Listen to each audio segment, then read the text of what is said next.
Ату медиа парақшасының көрермендері. Бүгін бізде қонақта Ату КВН клубының жетекшісі Айдын Майпасов.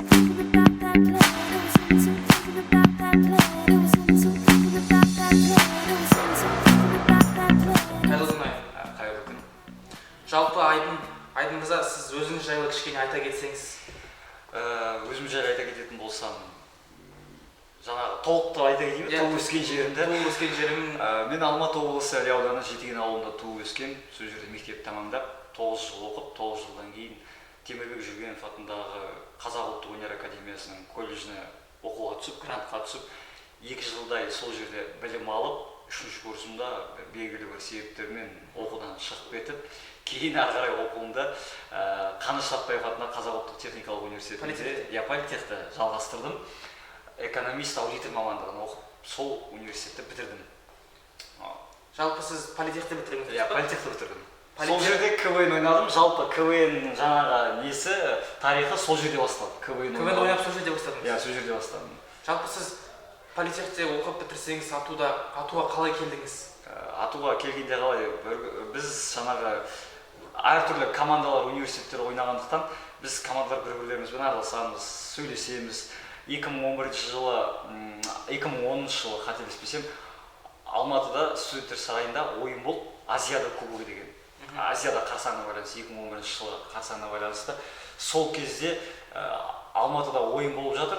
Есім қателеспесем, Арыс чемпион болды сол кезде студенттер сарайында. Сол кезде Ату құрамасы да ойнаған. Бірақ бұрынғы құрамасы сол кезде Оңдасым бар, Ердос бар, Дәурен, Тахир деген сияқты жігіттер.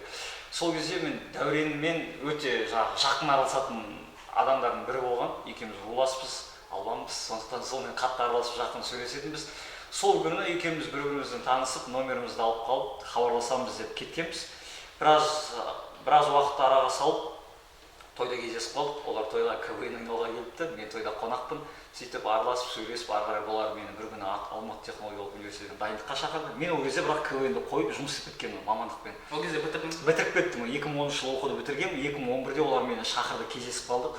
Атуға шақырды, алғашқы рет осы университетті көріп, ішіне кіріп, аурасы дейді ғой, жылулығы маған қатты ұнады. Содан кейін дайындықта бірге дайындалып, көмектесіп, бір күні балалар маған ұсыныс тастады. Негізі ол кезде әңгіменің ашығын айтайын, ол кезде уже Оңдасымдар, Ердостар оқуды бітіріп, университеттен кетіп қалған кезі.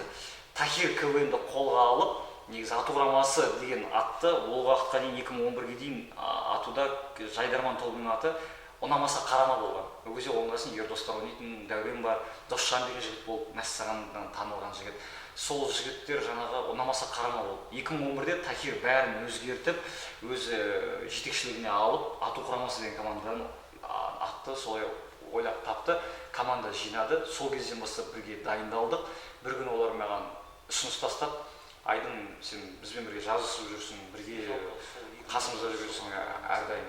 Бізбен бірге ойна. Сол жылы бізбен бірге ойнаған бастап, сол кезімізде республикалық премьер-лигада ойнап жүрдік. Республикалық премьер-лига жолдама алып, жартылай финалына жеттік, өтірік айтпай ақ қояйын. Сол жартылай финалда 3-ші орынмен немесе 4-ші орынмен ұшқан командаға Астана қаласына Қазақстан Республикасының тәуелсіздігінің 20 жылдығына арналған арнайы жобаға, кіші финалға жолдама берілді.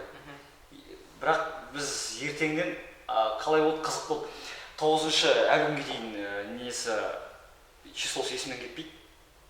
9-шы желтоқсан күні біз Алматы қаласында осы жерде Алматы қалалық чемпионат ойын өткізіп, финалында ойнадық, финалында ойнап 3-ші орын алдық. Міне, ол кубогымыз біздің, қателеспесем. Жоқ, міне мынау біздің кубогымыз 3-ші орын. Алғашқы біздің жеңісіміз осы.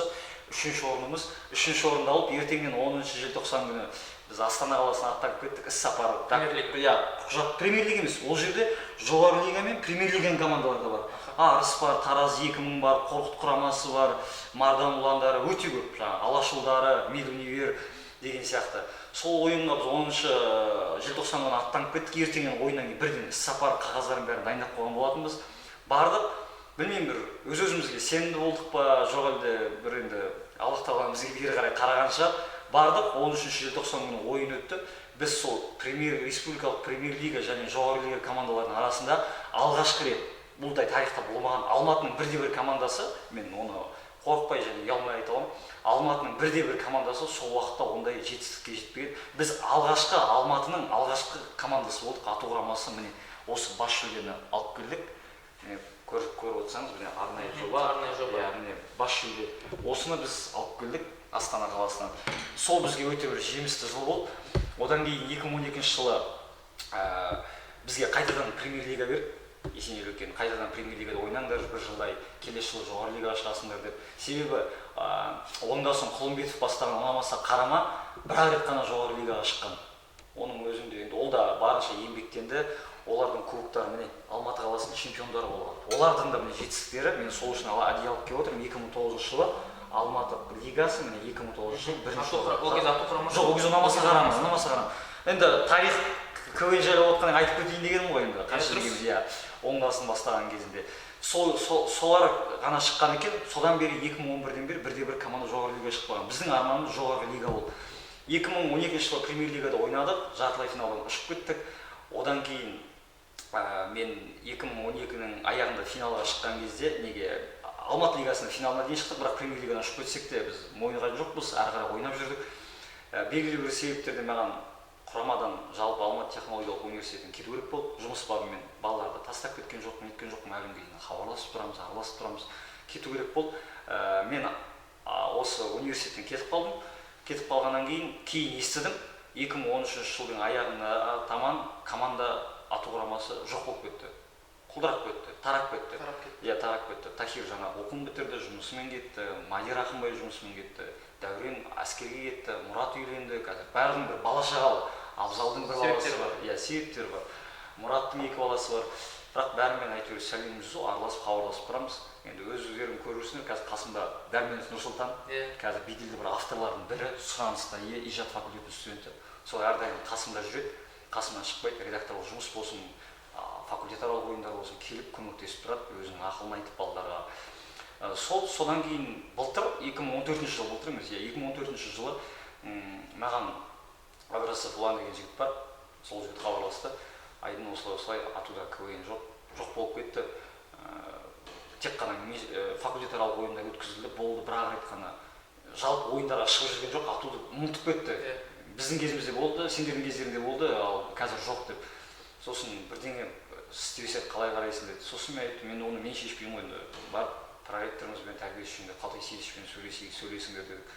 Сөйтсе Қалтай Сейітов мені шақыртты, университетке келсін, Айдынмен сөйлесейік деп. Сонымен сол Қалтай Сейітов шақырды, Қалтай Сейітовпен сөйлестік, бәрін ақылдастық, шештік. Менің берген уәдем болды. Алматы технологиялық университетін жоқ дегенде бір команда шығарып, сол команданы республикаға танытам, эфирге шығарам деген уәдем болды. Сол уәдемде бір жылдың ішінде орындадым.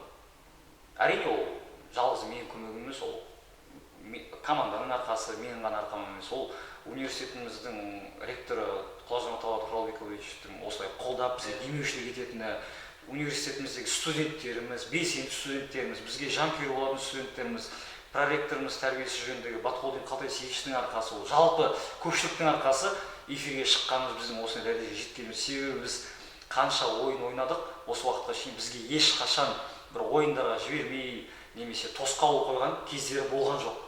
Өте жаңағы маңызды, өте жаңағыдай сондай бір жақсы қарайды бізге. КВН-ге келген кезде, атудың КВН-не ректорымыз да, студенттеріміз де, проректорымыз да барлығы жақсы қарап, бізді әрдайым қолдап отырады. Қандай жаңағыдай қорытынды болсын, болмасын. Әйтеуір бізде бірақ әлі шамамыз келгенше барымызды салып отырамыз, тырысып отырамыз. Сол былтырда 2 жыл болды, араға 2 жыл салынды. 2 жылдың ішінде қазір жаңа құраманы өзім жинадым, оны жаңағы қай айтсам қорықпай айта аламын. Себебі ол құрамадағы балдар, ату құрамасының балдарын айтып отырмын мен. Және фавориттің балдары. Ол менің құрылған командам. Онлайн әрине ол маған дейін болған команда, негізі онлайнды мен құрған жоқпын.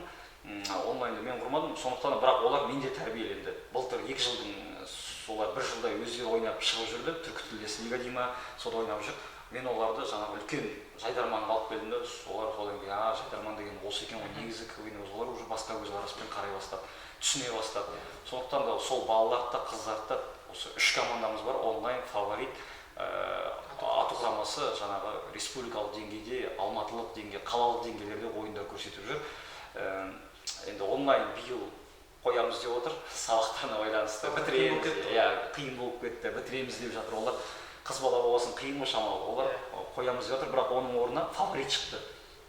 Технология экономикалық колледжінің алған студенттер көбінесе аралас, негізі бірақ көбінесе колледждің балдары өте бір жақсы да колледжді себебі шығару керек, тарту керек. Мен 2012 жылы ол кезде Бауыржан Қолабаев деген студент бар, сіздердің атамедиада қызметкерлері. Ол бала колледжде оқиды, ол кезде текта. Сол баланы шамам келгенше командасын дайындадым, финалға жиналып бардым, дайындалдым. Ол бала еңбектенді, ол да қайта-қайта келіп айдын былай істейік, айдын былай істейік, ол да ойнады, қалалық ойындарды ойнады да, бірақ кейін балдар қойғасын Бауыржанның да бір сөзбен айтқанда жаңағындай ешкім ойнағысы келмейді, мен де қоя салып сабағымды оқып жүрейін деп жүрді. Болды. Одан кейін енді бізге ең үлкен жетістіктердің бірі ату құрамасына, жаңа ату құрамасына бізде 3 кубогымыз бар.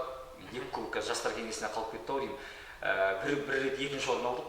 Әуезов ауданының әкімінің ұйымдастыруымен ойын ол былтыр болды. Қазақ хандығының 550 жылдығына және де маусымашарда финалистер кубогын жеңіп алдық.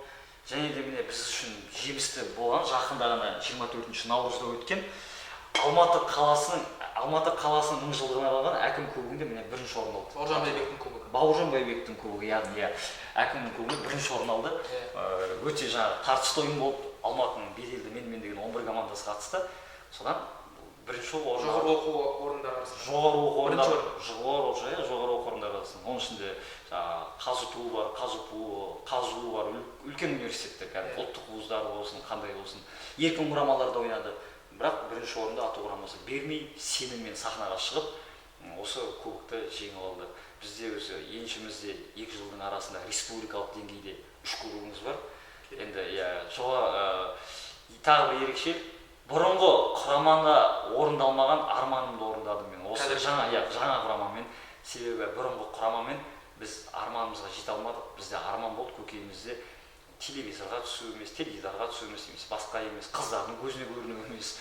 Бізде арман болды жоғарғы лигаға өту, республикалық жоғарғы лигаға. Өте алмадық, жете алмадық. 2 жыл ойнадым ол балалармен, жете алмадық. Бірақ былтыр құралған құрамамен, менің мақтанып айта алатыным, былтыр ғана құралған құрамамен биыл жоғарғы лигада ойнадық. Жоғарғы лигаға өттік. Маусымашардың гала концертінде ойнадық. Оған ату құрамасы жетпеген бұрынғы. Мен ойнаған кезінде Такир бәріміз ойнаған кезде құрама жетпеген. Біз гала концертте шықпағанбыз 2011 жылдан бері. Міне араға 5 жыл салдық. Биыл міне 2016 жылы жаңару маусымы бардық. Шынымен жаңару маусымы болды. Жаңа ату құрамасы, жаңару маусымы бардық. Бірінші турдан екінші турға өтіп, 200-ден астам команданың арасынан суырылып шығып, екінші турға өтіп, екінші турдан үшінші турға өтіп, үшінші турдан гала концертке өтіп, гала концертте өнер көрсетіп, ұлттық арнадан көрсетіліп ол ойын. Одан кейін жоғары лигаға жолдама алдық. Ол да үлкен бір жетістік. Әрине, ол 1-8 ойындарына ұшып кеттік. Мен өкінбеймін. Мен ризамын, себебі бірінші жыл, Алла бұйыртса алда тағы да келесі алар белестер алды. Қазір Аллаға шүкір Алматы қалалық суперлигасында өнер көрсетіп жүрміз.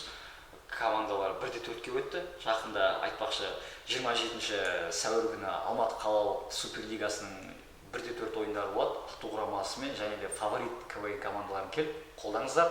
Жақсы қызық ойын болады, сіз де келіңіз. Билеттерді жаңағы ату құрамасының фавориттің балдарынан келіп ала аласыздар. Және де тағы бір хабарландыру айта кетейін. Хабарландыру болмай ату үшін ол да бір биылғы жаңалық болды. Қалай айтсам екен. Бұрын атуда жайдарман ойындары, КВН дейді, жайдарман екі тілде айта берейін.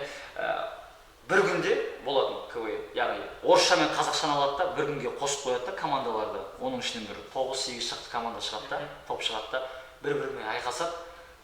Бірінші орын, екінші орын, үшінші орын, бір кубок тігеді, немесе екі орысшаға бөлек, қазақша бөлек береді. Бір күнде КВН өткізіп, чемпионды анықтай салады да, болды, бітті. Фестиваль ретінде өтеді. Бір күндік фестиваль өтеді. Бірақ кәдімгі кубок беріп, бірінші орын, екінші орын бере салады.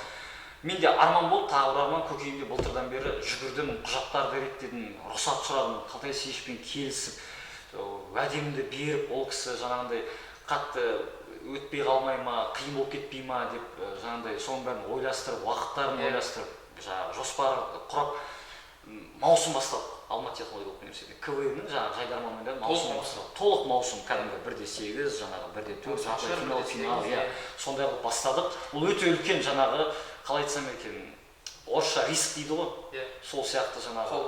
Қауіп өте қауіпті болды, себебі өздеріңіз ойлаңыздар, атуда 4-ақ факультет, колледжбен қосқанда 5 факультет деп айтайық. 5 факультеттен маған 10-нан астам команда шығару керек, өзіңіз ойлаңыз. Тек қазақ тілінде ғана. Жаңағы маусым бастау үшін. Жаңағы мен қорықпай командаларға рух беріп, жандандырып, айтып, демеу беріп, түсіндіріп, айтып түсіндірдім, балалар бәрі түсінді. Маусымда сөйтіп Қалтай Сейішевтің өзі таңғалып, келген қонақтарымыз таңғалып, атудан қазақшадан 12 команда шықты. 12 команда. Иә, 12 команда. Иә, 12 команда шықты. 12 команда шықты. Оның 9-ы неге қатысты, неге өтті? 1-8-ге өтті. Жоқ, 10 өтті. 1-8-ге, 1-8-ге өтіп, іріктеліп, 10 команданың 1-8-ден 1-4-ге 8 команда өтіп, 8 команданың жаңағы жартылай финал болды, жартылай финал 4-4 бөліп тастап, финалға суырылып шығып 5 команда өтті. Жақында 20 сәуір күні Алла қаласа факультетаралық сол жайдарман сайыстар маусымның аяқтаймыз. Ақырғы мәре болады, қызық болады. Құрметті Ату медиа парақшасының көрермендері жаңағыдай келіп өз командаларыңызға қолдау көрсетіңіздер. Өте қызық, керемет ойын болады. Оған мен 100% кепіл беремін. Сіздер де келіңіздер, жақсы келеміз. Мен білемін, жартылай финалда жүлде Айқын Төлепберген отыр. Иә, Айқын Төлепберген. Ол кісі жалпы атуға қалай келді, атуға қалай шақырдыңыз оны? Атуға негізі оны шақырған, негізі бастап шақырған оны Ержан Абдешев. Жастар кеңесінде жұмыс істейтін жаңағы Абдешев Ержан деген жігіт бар. Сол шақыртқызған, себебі Жимпуда бір қазақ қыздар мемлекеттік педагогикалық университетінде бір кеш болған. Сол кезде Ержан бәріміз барған кезде сол жақтағы жастар кеңесімен өзі тығыз араласады. Солардан жаңағы ұялы телефонын алып, маған хабарласып, Айдын не істейміз, Айқын ұялы телефон нөмірі бар, шақырамыз ба деп. Мен әрине шақырайық дедім. Шақырайық, осылай, сосын маған берді номерін, хабарласып, сөйлесіп, Айқынмен екеуміз екі жақтап сөйтіп келді Айқын университетімізге. Бірақ ойынымыздың қызықты болғаны соншалық, Айқынның келгені басында сезілді, аяқ жағының ойынның қызықты болғаны соншалық, Айқынның келгені білмей қалды. Жалпы осы, мен өзім жай айтамын. Жаңағыдай көп сұрақ қояды, көрермендер жаңағы жазып жатады пікірлерін. Айта кетейін, атудың КВН онша емес, дәрежесі төмен деп мен айтар едім. Ол шындықты айтқанда әлеуметтік желіде отырып, мен де неше түрлі нәрсені жазып отыра бере аламын. Мен Айдын айқайлағаннан басқа дым білмейді, ұрса береді студенттермен деп айтатын пікірлер де болып жатады. Мен ондайларға айтарым, келіп, олай болса, қолынан келсе, істесін. Мен ешнәрсе мен бұл жерде қазір тағы да біреулер ойлап қалуы мүмкін, осы сұхбат көріп жатыр, немене өзінше болып тұр, өзінше болып сөйлеп тұр ғой. Жоқ, ондай емес. Шынымен де қолынан келсе, менің орныма болсын, басқа болсын, келсін, істесін. Сол істеп жатқан нәрсені балдардың жаңағы қазіргі құрамалардың, балдар мен қыздардың істеп жатқан нәрсесін істесін. Қолынан келсе, олай жазып мен де отыра бере аламын, олай бүйтіп жатыр. Қызық сәттер бар әрине. Сын жүрмей, мін жүрмейді дейді ғой. Біз біреудің пікірмен өмір сүрмейміз, пікір үшін ойнамаймыз. Біз өзіміз үшін, шындықты айтқанда өзіміз үшін. Бірақ әрине көкейде жаңағы не болады? Университетті көтеру. Себебі осы университет бізге демеушілік етіп жатқаннан кейін біз жаңағындай қапы қалдырмауымыз керек, сенімдерін ақтауымыз керек. Жанкүйерлеріміздің, университетіміздің бізге, себебі басшылығымыз, университетіміз, студенттеріміз қарап отыр бізге. Сондықтан да сыз жүрмей, мін жүрмейді, әрине жұмыс істеп жатырмыз, бірақ 2 жылда жаңа айтып кеткендей жеткен жетістігіміз, 3 кубогымыз ол даладан келген жоқ қой. Балдар мен қыздардың еңбегі ол. Еңбектен келгеннің несі. Балдарды көп нәрсеге үйреттім, өзім баптадым. Балдар қазір сценарийді тіпті өздері жазады. Көмектеспейсің? Көмектеспеймін. Мен тек қана қосатынды қосам, алдын ала мен негізі тастап кетемін. Мынандай нәрсе істеңдер деймін да, келем, бір айналып келем, дайындай, керекті жерлерін алып тастаймын, керек жерлерін қосам, түсіндіремін, айтамын. Сондай жағынан қазір солай. Басында әрине өзім жазыстым, әрине қазір де жазсамыз, бәріміз бірге жазамыз. Бәрі жазады, қазір бір қуанатыным, барлығы жазады. Сосын бір сұрақ бар менде. Неге атуда жалпы қазақ КВН бар, қазақша, ал неге орыс тілде КВН жоқ? Өте орынды сұрақ екен, осы сұраққа өзім жауап таба алмай жүрмін десем, қалай айтсам екен. Негізі былтыр жасап көрдік. Орысша мен қазақша, сен өзің де өзі барсың, көрдің, залда отырдың. Орысша мен қазақшаны біріктіріп ойын өткіздік. Өте керемет ойын болды. Сен оқып жатқан факультетің алғашқы рет бірінші орын алды. Қазақшадан алмаған осы уақытқа шейін қазақшадан КВНнен бірінші орын алды. Сенің факультетің Сайран Айран жайдарман тобы. Сол кезде орысшаны жасап, өзің көрдің, залда отырдың. Орысшадан күйіп кеттім, шынымды айтайын. Себебі орыстың балаларымен орысша жаңағы ойнайтын балалар мен қыздар, оның үшін өзіміздің қазақ балалар мен қыздар ғой, орыстардың арасында еңбектенбейді, бір сөзбен айтқанда плагиат алып келеді. Жаңағы плагиат дегеніміз жаңағы комеди батл болсын, орыстардың КВН болсын, жаңағы сондай эфир көрген әзіл. Эфир көрген жалпы біреудің әзілдері немесе анекдоттарды алып келеді, газеттен алып. Мен кесіп тастасам, ренжіген, былай тұрсын, олардың ренжігеніне мен қарамадым. Маған мысалы былтыр кесіп тастадым, барлық сценарийді кесіп тастадым, бүкіл ойнаған 4 орысша командадан. Сол кезде маған жоғарыдан басшылықтары хабарласты да факультеттің. Сен кімсің, неге олай істедің, неге бүйттің, сөйттің. Мен айтып түсіндірдім. Ойын жақсы өту үшін плагиат болмау керек. Себебі халық келіп отырған студенттер, ұстаздар, қонақтар бұл плагиатты көру үшін емес, жаңа бір нәрсені студенттердің өнерін көру үшін келеді тамашалауға. Сөйтіп айтып түсіндіріп едім, жоқ түсінбеді, енді жарайды деп соның өзіне плагиаттарын қалдырдым. Себебі мен оларға қарсы жүре алмаймын, басшылыққа қарсы. Қалдаясевичпен ақылдасып сөйтіп қалдырдық. Ойын сол кезде орысша, шынымды айтайын, орысша КВН біткенше мен асықтым. Орысша КВН тез бітсе екен, бітсе. Жоқ, балдарда актерлық жағы жаңағындай шебер өте жақсы, бәрі бар. Тек плагиат әзіл ойнаған, мен Әділқазылардан мысалы, олар өздері таяқ жеді Әділқазылардан, сөзбен таяқ жеді. Әділқазылардың әрқайсысы айтып шықты, орысша КВН не болып жатқанын түсінген жоқпыз, не болып жатқанын түсінбей қалдық. Неғып плагиат ойнайсың деп айтты. Сосын ол сөз әрине маған тиеді. Айдын сен дайындап жүргеннен кейін, неткеннен кейін неге командалар жаңағындай плагиат әзілдер ойнады деп. Сондықтан да жаңағындай сол бір ең бір септікті тигізген әсерлердің бірі болды. Бірақ мен биыл Қалдаясевичке уәде бердім. Орысшаны қайтадан негізі үлгеріп жатсақ, бұйыртса міндетті түрде өткіземіз орысша. Бірақ жақсы ойнайын деген командалар оған тағы да аты құрамасының балдары мен фавориттің балдары қайтадан араласады орысшаға. Мен басқа біреулер шықса екен деймін да факультеттерінен. Колледж болсын жаңағы, басқа факультеттер болсын, басқа студенттер жаңағындай қосылып кішкене ашылса екен деймін. Себебі аты құрамасының балдары ішінде 3-4-еуі 3-ші курста, 1-2 ғана 2-ші курс, қалған бәрі 3-ші курста. Келесі жыл 4-ші курс болады, олар бітіреді, кетеді. Олардың да орнын басатын балалар керек, қыздар керек. Сондықтан да орысша жасаймын деп уәде бергем, Қалдаясевич екеуміз, ол кісі ол жаңағы нені біледі. Біз міндетті түрде орысша өткізіп, жаңағы плагиаттар мен әзілдерді тазалап, жаңағы міндетті түрде орысша ойынын өткіземіз. Ол алдағы уақытта жоспарда бар. Сосын сіз айта кеттіңіз, арманыңыз орындалды, яғни жоғары лига эфир көрдіңіз, Енді сіздер қандай мотивацияңыз бар алдында? Алдыда біз қазір Суперлигада ойнап жүрміз дедік қой. Суперлигадан биылғы мотивация жаңағы жоспар деп айтамыз, ол биылғы мотивациямыз. Жас 6 мамыр күні Алматы қаласында Сарбаздар клубы болады. Оған тек қана, оны кеше ғана естідім, тек қана жаңағы Алматыдан таңдаулы университеттердің арасынан 5 команда қатысады екен, оның ішінде біз де бармыз екен. 5 команда бар екен, 5 жоғары оқу орнынан емес, ол кәдімгі еркін құрама болсын, жалпы 5 топ команда қатысады. Және де қалған 7 команда ол жаңағы әскери институттың командасы. Бүкіл Қазақстан бойы. Қазақстан бойындағы әскери республикалық жігіттер, ол жұлдызды жігіттер, ол байланыс жігіттері, ол жаңағы КМБ-де оқитын совершенно секретно деген команда. Көп олар. 7 команда қатысады, жаңағы МВД, ішкі істер министрінің командасы. Солармен біз айқасамыз. Мақсат сол жердегі бұйыртса кубокты алу. Әрине дайындаламыз, оған еңбектенеміз. Одан кейінгі мақсат Бурабай Әзілфест, жазда болатын Бурабай Әзілфестке қатысып, сол жердегі бір үздік сәлемдесу немесе үздік үй тапсырмасын жеңіп алу. Одан кейін және де осы ойнап жатқан маусым ойынымыз бар. Суперлига, Алматы қаласы Суперлигасы, өз жерде атаулы 12 команда 1-4 кетті. Сол ойынның финалына дейін жетіп, биылғы мақсат сол жаңағы ойынның чемпионы болу. Біз оған тырысамыз, жұмыс істейміз. Алдағы уақытта жоспар осы, нақты жоспарлар осы. Себебі ату жаңағы Алматы қаласы бойынша чемпион болмаған, Суперлигада чемпион болмаған. Ату құрамасы болмаған. Сол жаңағы стереотипті бұзып, мен жаңағы дайындалып командамызбен сол жаңағы ойында өнер көрсеткіміз келіп отыр. Бағымыз сынап, финалына дейін барып чемпион болуымыз керек. Алматы қаласы бойынша. Жоспар солай. Жалпы сіз Жайдарманда неше жыл болды жүргеніңізге? Жайдарман әлемінде.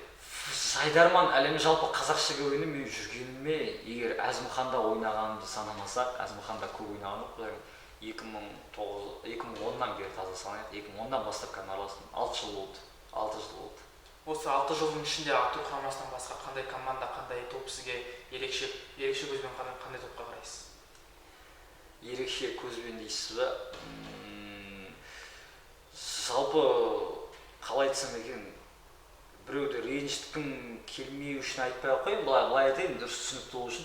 Жалпы жоғарғы лига мен премьер лигада жүрген команданың бәрі мен үшін ұнайды. Жоқ, мықты ма? Әрине мықты ғой, бірақ маған ұнайды, қатты ұнайды. Жоғарғы лига мен премьер лигада жүрген командалардың бәрі ұнайды. Себебі ол жаңағы ойындарға дала әшейін ойнап жүрген командалар өтпейді. Ол жерге кәдімгі сапалы дүние шығаратын, кәдімгі жақсы деңгейдегі әзілдері бар командалар шығады. Маған сол командалардың бәрі қатты ұнайды. Оның ішінде Жасынар болсын, Назар Аудар болсын, жаңағы Абай даңғылы 8 болсын, Қыжғыл құрамасы, Апорт, көп таңдал маңызды деген қыздарымыз бар. Көп ұлттық құрама барлығы ұнайды маған. Сол жоғарғы лигада ойнап кеткен, ойнап жүрген командалардың барлығы маған қатты ұнайды. Сіз өзіңіз айта кеттіңіз, қазіргі ату құрамасы ойыншылары 3-ші курс көбісі, бұйырса келесі жыл бітіреді олар, диплом қорғайды. Олардың орын басатын адам қазіргі таңда бар ма? Қазіргі таңда сіздің ойыңызша? Жоқ. Қазір жоқ. Оны сеніммен айта аламын, себебі артынан басатын топтар келе жатыр, негізі ол фаворит, жаңағы KFC, жаңағы қыздар мен жігіттерден құралған KFC. Бірінші курста, бірақ олар әлі бір жаманы әзір жазбайды, идеялары бар, бірақ дамыта алмай жатыр. Әрине ол өседі, ешкім аспаннан уақыт керек, аспаннан ешкім салдырып түскен жоқ.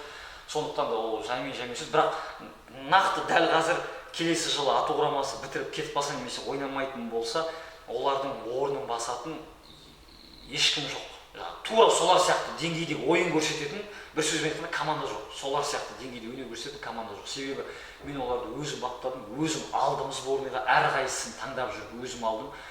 Сол кезден бастап командалар жаңағы өздері қазір үйреніп кетті бір-біріне, балдар бір-бірін өте жақсы көреді, бір-бірін іздейді, бір-бірінен айырмай жүреді десем де болады. Кейбіреулер айтады, мүмкін жұлдызданып кеткен балдар анау-мынау деп, бірақ ондай емес, балдар ешқандай жұлдыздық қарапайым балдар, жап-жақсы балдар, дайындалған уақытта. Тек еркек, шынымды айтайын, еркектер бар, маған қатты еркелейді. Кішкене бала болғаннан кейін ба жауапкершіліктері жоқтау, кішкене әрдайым төбелерінен ұрысып, айқайлап ұрысып отыру керек, сол кезде ғана істелінеді. Былай үндемесең, олар кете береді, жүре береді, дайындықты да ұмытып, ұйықтағанды жақсы көреді. Сондай. Жалпы сіз жайдарман әлемінде 6 жыл болдым деп айтасыз. Осы 6 жылдың ішінде ең қызықты оқиғаңызды айтып берсеңіз. Қызықты оқиға дейсіз бе? Ату құрамасы болсын, өзіңіз ойнаған кезде болсын. Қызықты оқиғалардың бірін айтып берейін. Ол жақында болды, Астанаға. Енді есіме түсіп отырған қазіргі уақытта. Негізі қызық оқиғалар көп, бірақ соның бірі пойызда жаңағындай Астанаға кетіп бара жатырмыз. Маусымашарға кетіп бара жатырмыз. Сол кезде маусымашарға кетіп бара жатқан кезде мен негізі бір күн ерте кетуім керек болатын. Астанаға бір күн ерте кетіп команданы тіркеуден өткізу керек болатын. Себебі уақыт тығыз болды да, бізді ату кішкене кешірек жіберді. Одан кейін сол мен балаларға бірақ сеніңкіремедім да, жүрегімде жаңағындай бір күмән болды да.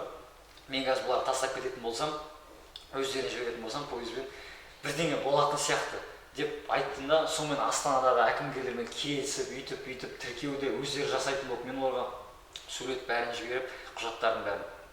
Олар маған дайындап қоятын болды. Сонымен жаңағыдай жауапкершілік жоқ деген жаңа осы жерден шығып отыр. Пойызбен балалармен бірге бардық. Сол кезде мен жаңағыдай балдар менде жыбырлақ па бірдеңе, бір орында отырмайды. Мен айтқанмын, мен тыныш отырыңдар, дем алыңдар, жатыңдар, дем алыңдар. Айтқан тыңдаған жоқ. Bir кезде анау ең соңғы тамырға жағатын есік бар. Сол есік Дархан деген бала бар, аяғымен тіреп қайта ойнап жатқан. Есікті аяқпен ашып жауып. Bir кезде Еділхан деген бала мен жаңағы Шыңғыс деген бала жаңағы әжетхана жақтағы сол тамыр жақтан келе жатыр еді. Bir кезде Дархан есікті ашпай, аяғымен басып отырған жерінен Еділхан жаңағы есікті тартып келіп ашып қалады.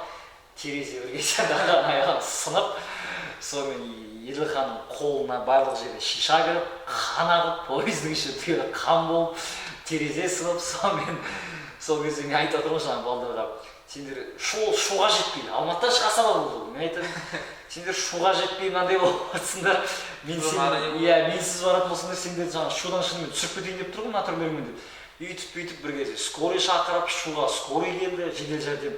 Еділханға жаңағы көмектесіп, жаңағы бірінші медициналық көмек көрсетіліп, сондай қызықтар болған. Жаңағы мен үшін бір сөйтіп содан кейін шудан бастап Астанаға жеткенше жаңағы балдар үндеген де жоқ, сөйлеген де жоқ, бәрі тып-тыныш ұйықтап жатып, тып-тыныш айтқанын тыңдап үндемей отыр. Себебі не дейді енді? Терезені сындырып алды. Оған жаңағы айыппұлын төледік. Айыппұлын төлеп, одан кейін балдардың артынан күліп әңгіме айттық.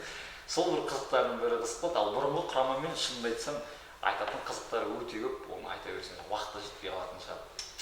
Жалпы Айдын аға, сізге келгеніңізге үлкен рахмет. Оқасы жоқ. Сіздерге рахмет шақырғандарыңызға.